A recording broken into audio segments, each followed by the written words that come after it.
నమస్తే మిత్రులారా, నేను జర్నలిస్ట్ రమేష్ని. నిన్న తెలంగాణ రాష్ట్రంలో అగ్గి రాజేసుకుంది. నిన్న కారు మార్చిన గేర్కి తెలంగాణ రాష్ట్రం మొత్తం గులాబీమయమైంది. రోడ్లను చూసుకున్నా, అవుటర్ రింగ్ రోడ్ చూసుకున్నా, సరూర్ నగర్ చూసుకున్నా, జూబ్లీ హిల్ చూసుకున్నా, బంజారా హిల్ చూసుకున్నా మొత్తం ట్రాఫిక్ జామ్ ఏర్పడింది. అందులో నిన్న సోషల్ మీడియాలో ఎటు చూసుకున్నా కూడా నిరుద్యోగుల యొక్క ఆర్తనాదాలు, నిరుద్యోగుల యొక్క శపథాలు, నిరుద్యోగుల యొక్క వార్నింగ్స్ ఈ మాత్రం మేము వినపడడం జరిగింది. ఇదంతా చూసిన రేవంత్ రెడ్డి గారికి మతి భ్రమించి తాను కూడా ఒక సభకి వెళ్ళి ఏం మాట్లాడినా కూడా అర్థం కాని పరిస్థితిలో ఆయన వ్యవహరించిన తీరును కూడా మనం చూసుకునే ప్రయత్నం అయితే చేద్దాం. అందులోనూ నిన్న సందులో సడేమియలేక గూడెం యాదవ్, ఇప్పుడు గూడెం మహిపాల్ యాదవ్ గారు అతను బీఆర్ఎస్ పార్టీని వీడి కాంగ్రెస్ పార్టీ అయితే వెళ్ళారు కదా. ఇప్పుడు నాకు కాంగ్రెస్ పార్టీ వాళ్ళు బీఆర్ఎస్ పార్టీ నాకు ముద్దని చెప్పేసి అదే గూడెం మహిపాల్ యాదవ్ గారు తన సైన్యాన్ని దగ్గర 2000 కార్లకు పైగా ఒకటేసారి కేటీఆర్ తోడుగా ఆ సరూనగర్ వరకు తీసుకెళ్లే వరకు ఆ యొక్క కార్లతోటి భారీ ర్యాలీని అయితే తీయడం జరిగింది. ఇదే సందర్భంలో పార్టీ మారిన వాళ్ళు కూడా కేటీఆర్కి దగ్గర కావడం, బీఆర్ఎస్ పార్టీలో మళ్ళీ చేరడం, ఆ యొక్క బీఆర్ఎస్ పుంజుకుంటున్న తీరును చూసి, బీఆర్ఎస్ పార్టీ మార్చే ప్రతి ఒక్క గేర్లను చూసి ఈరోజు పార్టీ మారిన వాళ్ళు కూడా మాకు మళ్ళీ బీఆర్ఎస్ఏ కావాలి, కాంగ్రెస్ మాకు వద్దు, కాంగ్రెస్లో మేము ఉంటే మాకు భవిష్యత్తు ఉండదు, బీఆర్ఎస్లో ఉంటేనే మాకు భవిష్యత్తు, ప్రజల కోసం ఇట్లాగైనా మేము పని చేసుకొని ముందుకు సాగిపోతాం అనుకుంటూ రాజకీయ నాయకులు ఆలోచిస్తూ ఉన్నారు. నిన్న గూడెం మహిపాల్ యాదవ్ గారు చేసిన ఆ యొక్క వినూత్నమైన కార్యక్రమానికి తెలంగాణ రాష్ట్రం మొత్తం ఆశ్చర్యానికి గురైపోయింది. ఒక లెక్కన చెప్పుకోవాలంటే ఈరోజు బీఆర్ఎస్ పడే అధికారం లేదు.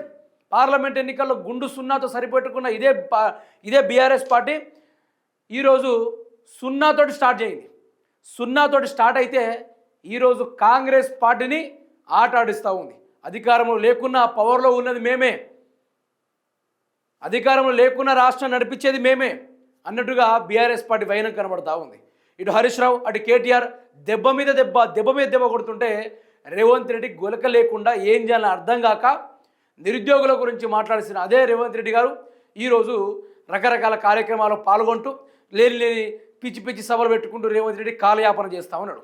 అందులోనూ ఇదే గూడెం మహిపాల్ యాదవ్ రేవంత్ రెడ్డి గారికి మంచి జలకిచ్చి పడేసిండు.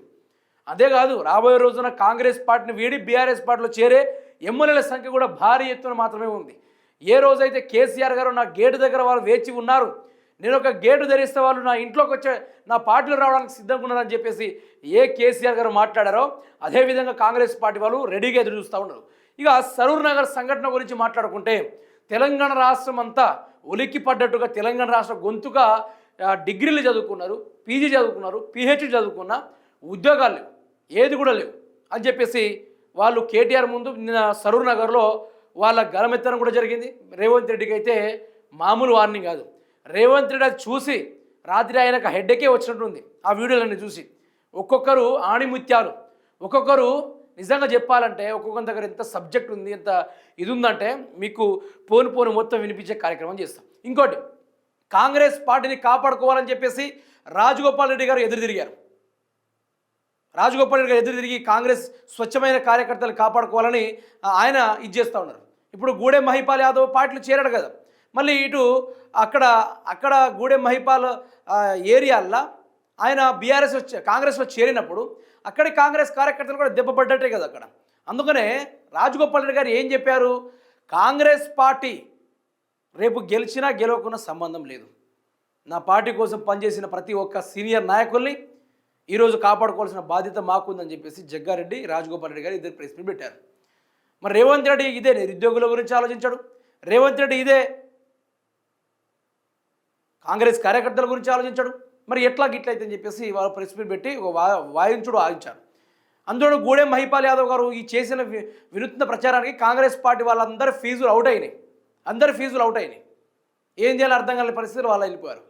నిన్న అదేవిధంగా శంషాబాద్ ఎయిర్పోర్ట్ దగ్గరలో 650 ఎకరాల భూములు రేవంత్ రెడ్డి కబ్జాకు పూనుకున్నాడు. దాంతో ఆ భూబాధితులు అందరూ నిరాహార దీక్ష చేస్తూ ఉంటే మా ప్రాణం పోయిన పర్వాలేదు, భూములు ఇచ్చే కార్యక్రమం లేదని చేసి వాళ్ళు ఇది చేస్తూ ఉంటే దానిపైన పోలీసులు విచ్చలవిడిగా దౌర్జన్యాలు చేసి వాళ్ళని లాక్కొని అరెస్ట్ చేసే కార్యక్రమాలు చేస్తే కారం జల్లి మరి పోలీసు వాళ్ళకు చుక్కలు చూపెట్టిర్రు ఇదే భూబాధితులు. అయితే గూడెం మహిపాల్ గారి యొక్క విజువల్ చూద్దాం, కేటీఆర్ గారి ఎంట్రీ చూద్దాం, ఈరోజు అధికారంలో లేకున్నా వాళ్ళ హవా ఏ విధంగా ఉందో ఒకసారి చూసుకునే ప్రయత్నం చూద్దాం. మీరే చూడండి, కాంగ్రెస్ పార్టీ ఈరోజు అధికారంలో ఉంది. ఈరోజు ఏ రోడ్లు చూసుకున్నా ఏది చూసుకున్నా కూడా చూడుర్రి, ఆ వైబ్ చూడుర్రి, మొత్తం గులాబీమయం అయిపోయింది రాష్ట్రం మొత్తం. ఆ ఒక్క ఎంట్రీ కానీ ఆ స్వాగ్ కానీ రేవంత్ రెడ్డి ఇట్లా వచ్చినప్పుడు ఎప్పుడైనా జరిగిందా ఇట్లా? 2000 కార్లు అబ్బా, ఒకటి కాదు రెండు కాదు, 2000 కార్లు, 100 అనుకుందాం, 1000 అనుకుందాం, మొత్తం కంప్లీట్గా అసలు నిన్నంతా ట్రాఫిక్ జామ్ ఏర్పడింది ఎక్కడ చూసినా కూడా. దాంట్లో తగ్గే ప్రసక్తే లేదన్నట్టు ఆ కేటీఆర్ ఆ స్వాగ్ కావచ్చు, గూడెం మహిపాల్ యాదవ్ గారు ఆయన కూడా వాళ్ళ అభిమానులతోటి ఈ కార్ల ర్యాలీ తెలిపే కార్యక్రమం చేస్తే కాంగ్రెస్ పార్టీ వెన్నులో వణుకు పుట్టింది. ఇక చూడుర్రి, వరుసబట్టి కార్లు, బాబా అసలు ఊహించలేము అట్లాంటి తరుణాలు కానీ అట్లాంటి విజువల్స్ కానీ. ఈరోజు గూడెం మహిపాల్ యాదవ్ గారు ఆ కాంగ్రెస్ పార్టీలో వెళ్ళిన కథ ఏందో కానీ ఇక్కడ చూసుకోవచ్చు మనం. మొత్తం నియర్ బై 500 మీటర్స్ వరకు నాన్ స్టాప్గా అంతా ఆ కార్లతోటి ఆ ఔటర్ రింగ్ రోడ్ మొత్తం నిండిపోయిందబ్బా. ఔటర్ రింగ్ రోడ్ కానీ, నెక్లెస్ రోడే కానీ, హైదరాబాద్లో కానీ, సరూర్ నగర్లే కానీ ఇదొక్కటే ట్రాఫిక్ జామ్ అనుకుందాం. నిన్న టీవీలల్లో, వాట్సాప్లలో, మెయిన్ స్ట్రీమ్ మీడియాలో మొత్తం ఎక్కడ చూసినా కూడా గులాబీమయం అయిపోయింది. ధూమ్ధామ్ రచ్చ ఏర్పడింది.